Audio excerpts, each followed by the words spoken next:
Continuando con nuestra sesión del día de hoy, después de haber escuchado la excelente presentación de la doctora Luz Helena Alba, continuaremos además con la participación de Andrés Elizalde. Andrés es experto asesor de Café de Colombia, catador Q-Grader, juez nacional de Barismo y Brew. Andrés, bienvenido.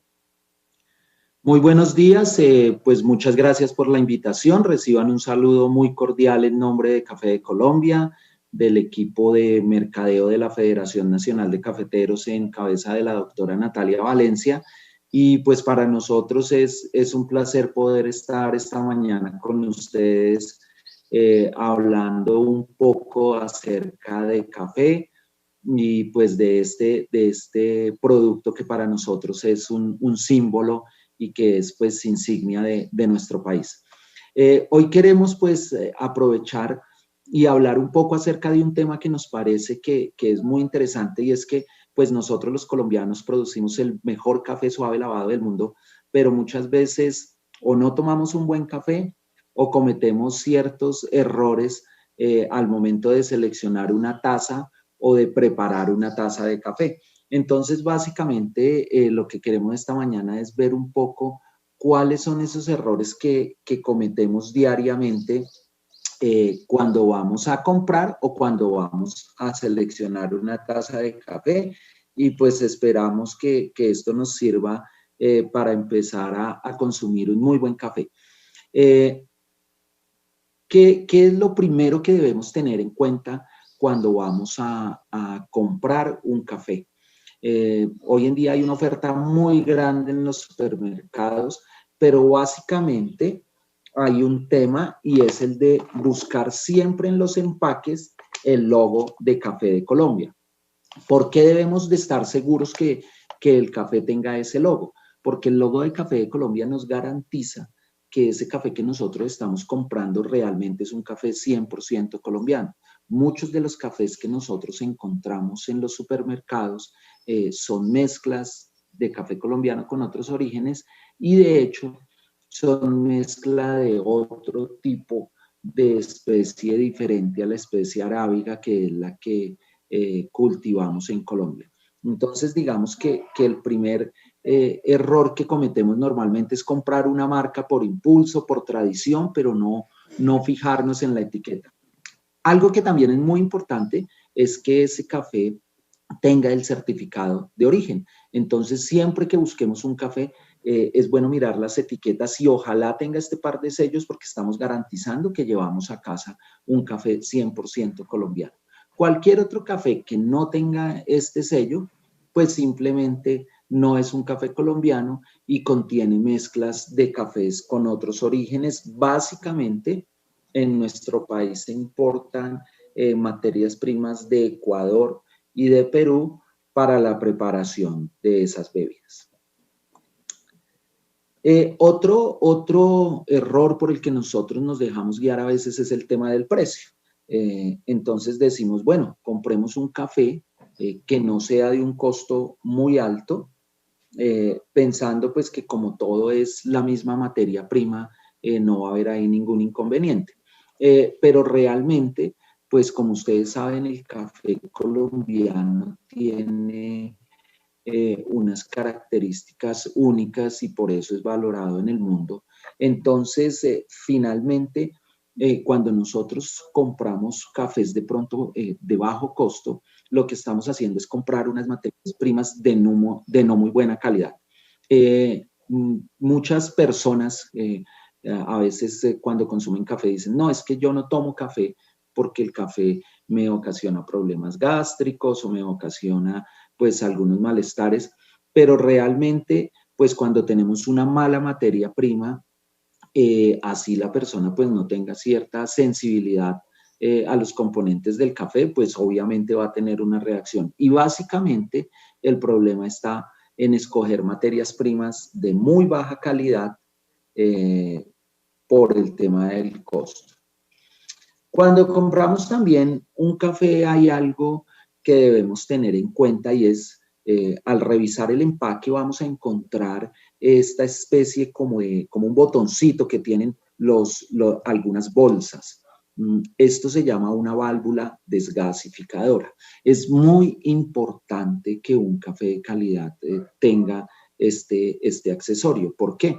Cuando nosotros tostamos el café, después de la tostión, el café queda con unas altas concentraciones de CO2.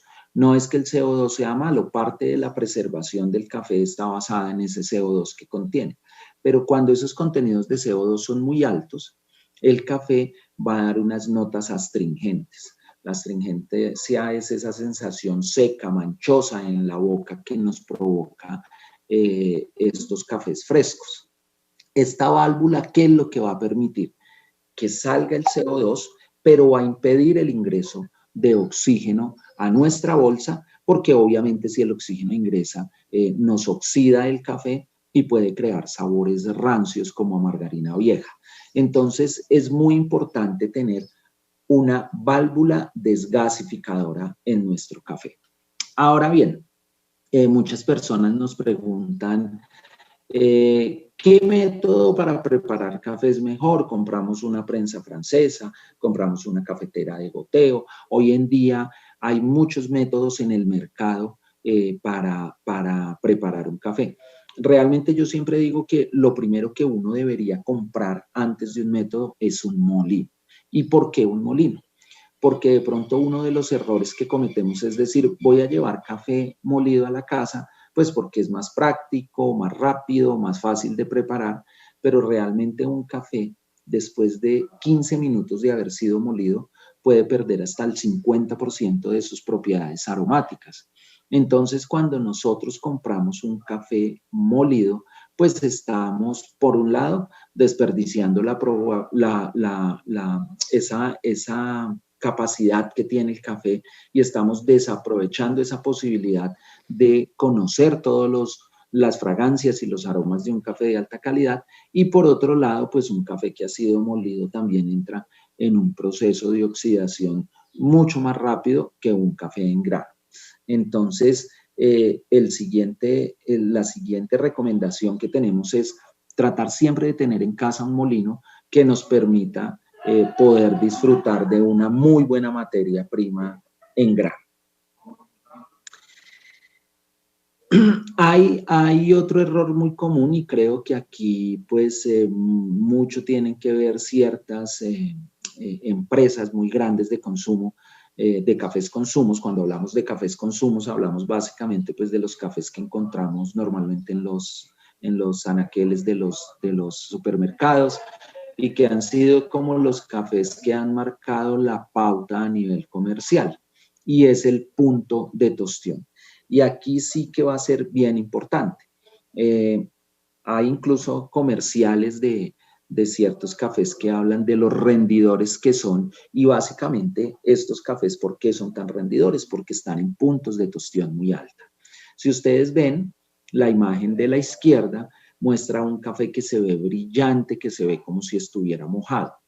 Cuando yo hago tostión de un café, ese café tengo que llevarlo a unos puntos en donde lo que yo estoy buscando básicamente es desarrollar los azúcares, desarrollar ciertos sabores, potencializar ácidos y eso se logra con un café tostión media.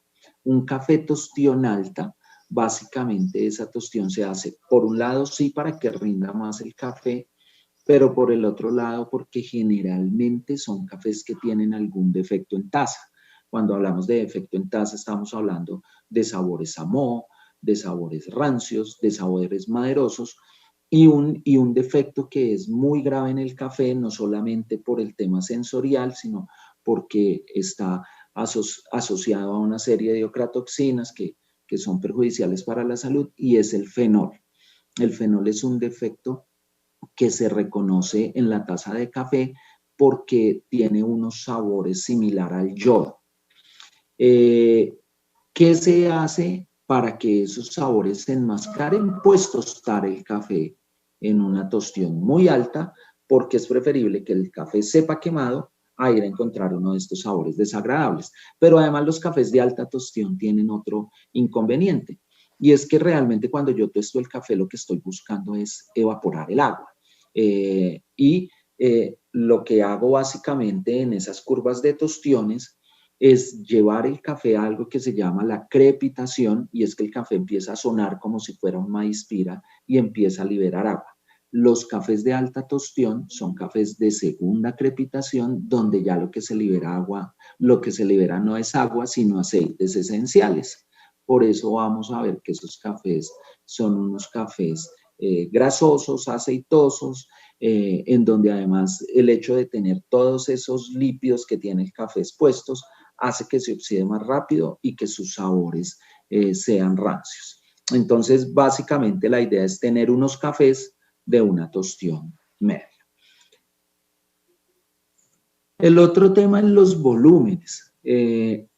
Recomendación muy importante. A veces cometemos el error de comprar el café porque, bueno, voy a llevar una libra de café o una bolsa de 1.200 gramos, que ya hay unas presentaciones grandes, incluso casi de 3.000 gramos, o los mismos 500 gramos, y resulta que yo preparo poco café en mi casa. La recomendación es, si no tomo mucho café, llevar poco café, llevar media libra, llevar 340 gramos, que ya se consigue este tipo de presentación.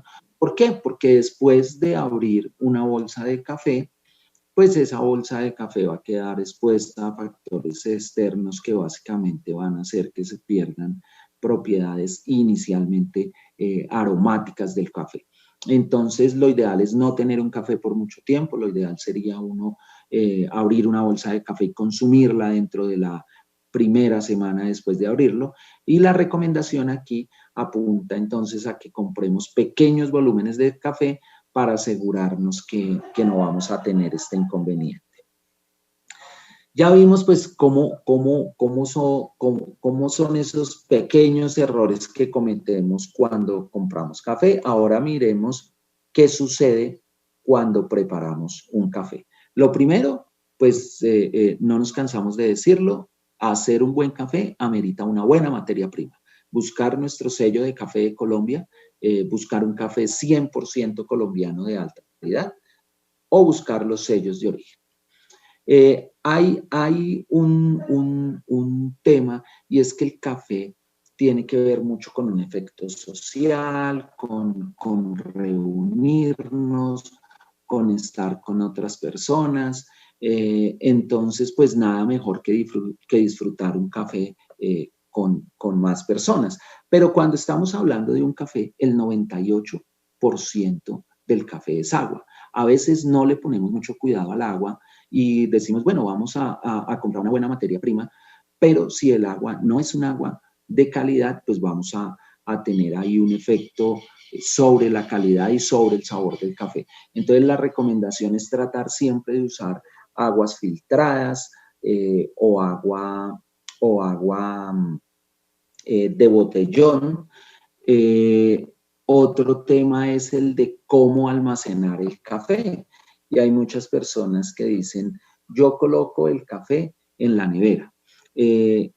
Colocar el café en la nevera tiene un inconveniente, no tanto por la temperatura de preservación, sino que nosotros no tenemos una nevera únicamente para el café. En la nevera guardamos muchas cosas. Y el café tiene una capacidad que se llama higroscopía, que básicamente es colocarse en equilibrio con la humedad del medio ambiente. Entonces, si lo metemos a la nevera, él va a chupar humedad. Y como en la nevera tenemos pues otros alimentos, el café nos va a quedar sabiendo, va a absorber todos esos olores de la nevera y a eso nos va a quedar sabiendo la taza. Los filtros, importantísimo, ahí pues como toda una mala campaña frente a los filtros de tela. No, un filtro de tela es un muy buen instrumento desde que lo mantengamos limpio. Y la recomendación siempre es purgar los filtros, ya sea de tela o de papel.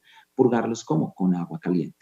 Muchas veces ponemos a hacer café en nuestra cafetera eléctrica, le colocamos el filtro de papel y colocamos de una vez el agua. No, siempre hay que enjuagar esos filtros porque los filtros, pues por ser un derivado de la madera, contienen celulosa y si nosotros no hacemos ese ejercicio, podemos tener unos cafés con sabor a madera.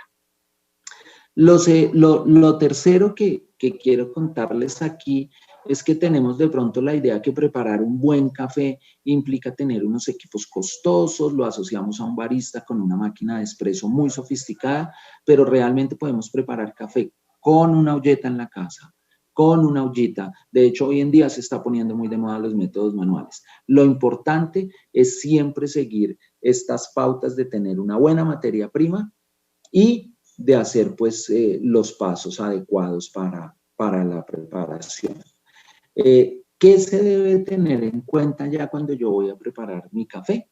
Algo que se llama el ratio, que es la relación agua-café, y es cuánto café, cuántas partes de café por agua. Esto no es una receta que esté establecida porque cada persona, de acuerdo a su gusto, mirará qué concentración de ese café coloca respecto a la cantidad del agua. Muy importante la molienda del café. Cuando nosotros tenemos cafés muy gruesos, el agua va a pasar muy rápido por esas partículas de café y va a causar un efecto que se llama subextracción, que básicamente se va a reflejar en cafés muy ácidos y sin cuerpo, sin pesadez en boca. Pero si los cafés son muy finos, como sucede con la mayoría de cafés con zumo, esa agua se va a demorar más en pasar por la masa de café, sobre todo si es una cafetera de goteo como la eléctrica que tenemos en casa, y vamos a causar sobreextracciones, que se traducen en ¿qué? En sabores amargos. Entonces, siempre buscar una molienda fina. La temperatura del agua, nunca preparamos un café con agua hirviendo. Ese es un error gravísimo porque el agua quema el café, quema la materia prima. Entonces, ¿qué estamos hablando? Que lo ideal es tener una temperatura que esté entre los 88 y los 92 grados centígrados. Cafés preparados a temperatura muy alta se queman y causan el mismo efecto de sabor amargo, y a temperaturas muy bajas causan un efecto también de subextracción que va a hacer que tengamos los cafés con unos sabores muy ácidos. Los tiempos de preparación son muy importantes. ¿Qué tanto tiempo dejo el café en contacto con el agua? A mayor tiempo que deje yo el café en contacto con el agua, pues más sólidos voy a extraer, voy a tener una bebida más acuerpada, con más sabor, pero recordemos que, por ejemplo, la cafeína se extrae también en el tiempo, entonces pues vamos a tener también cafés con unos contenidos de cafeína un poco más altos. Y recordar siempre que nuestro café colombiano, las arábigas lavadas a las cuales pertenece el café colombiano y del cual somos primeros productores en el mundo, se caracterizan básicamente porque tienen tazas ácidas, suaves y sobre todo muy aromáticas. Eso era todo lo que les quería contar. Muchas gracias y pues si tienen preguntas, dudas, con mucho gusto estoy atento a responder. Muchas gracias, Andrés. Creo que hemos aprendido muchísimo acerca del café, un producto muy importante dentro de Colombia, uno de los principales productos que representan a nuestra nación. Y también sobre los errores que cometemos frecuentemente. Sí, señor, tenemos algunas preguntas del público. Una pregunta que hace Lina, ¿dónde puedo hacer un buen curso de barista? Ok, hoy en día hay muchas empresas privadas que dictan pequeños cursos para lo que nosotros llamamos coffee lovers. La mayoría de cadenas grandes de café especial que hay en el país tienen esos cursos. Entonces la invitación es como acercarse a las tiendas y averiguar por estos cursos cortos que son una buena posibilidad para aprender a hacer un muy buen café. Muchas gracias. Tenemos una pregunta para la doctora Luz Helena sobre, Claro. sobre la importancia del café en la parte clínica. Pregunta Andrés Felipe Moreno, ¿prohibiría o recomendaría el no consumo de café a un hombre mayor de 60 años con antecedente de enfermedad cardiovascular y otras comorbilidades como diabetes mellitus y obesidad? ¿O hay algún caso en el que no sería recomendado el consumo de café? Pues recuerdan que en alguna de las diapositivas les presenté los resultados de un estudio hecho particularmente en sujetos después de eventos coronarios agudos, y básicamente en estos sujetos lo que se observó fue una disminución importante de la mortalidad general, ¿sí? O sea que en teoría en ese perfil específico de personas que ya han tenido eventos coronarios es en las personas que en teoría pues ejercería un efecto protector. No obstante, obviamente cada paciente lo debemos analizar individualmente y pues habría que mirar en relación a sus comorbilidades, pues cuál sería la recomendación que emitiríamos específicamente, pero pues existe evidencia para pensar que en general no tendríamos por qué prohibir el consumo de café en un hombre con el perfil que nos está comentando nuestro colega. Muchas gracias, doctora. Tenemos una última pregunta, es para Andrés Elizalde. Pregunta María Fernanda Castellanos. ¿Qué opinión tiene frente a que en Colombia el café de acceso a la población común sea el café que en calidad es menor?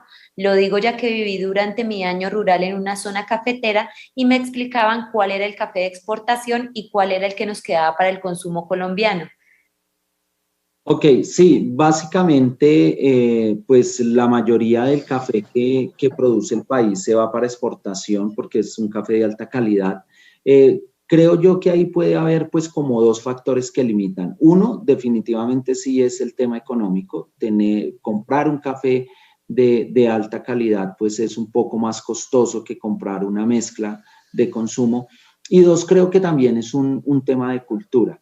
Yo siempre hablo pues que muchas veces nosotros invertimos en un buen vino, en una buena botella de trago, pero de pronto cuando nos dicen una buena libra de café vale 25.000, 30.000 pesos, se nos hace caro porque sabemos que hay materias primas de 8.000. Realmente creo que también es un tema de cultura, pero ya se consigue en el café, en el país, cafés de excelente calidad, muy acordes con los que exporta Colombia.